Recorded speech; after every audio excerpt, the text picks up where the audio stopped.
بسم اللہ الرحمن الرحیم۔ زینب ٹی وی کی طرف سے میں آپ لوگوں کے ساتھ رسول اللہ صلی اللہ علیہ وآلہ وسلم کا بہت ہی پیارا فرمان شیئر کرنے جا رہی ہوں۔ غریبی، فقیری اور محتاجی۔ حضرت حارثہ بن وہب رضی اللہ تعالی عنہ سے آپ صلی اللہ علیہ وآلہ وسلم نے ارشاد فرمایا، کیا تمہیں بتاؤں جنت میں جانے والے لوگ کون سے ہیں؟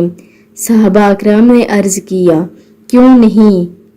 آپ صلی اللہ علیہ وآلہ وسلم نے ارشاد فرمایا، ہر ناتواں لوگوں کے نزدیک کمزور لیکن اللہ کے نزدیک پرہیزا اگر کسی معاملے میں اللہ کی قسم کھا لے تو اللہ اسے سچا کر دے۔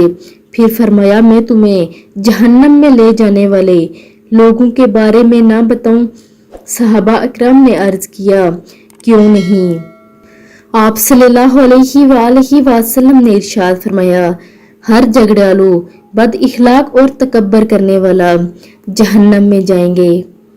آپ سب نے بھی اس ویڈیو پر لازمی عمل کرنا ہے اور ویڈیو کو آگے لازمی شیئر بھی کرنا ہے۔ جزاک اللہ۔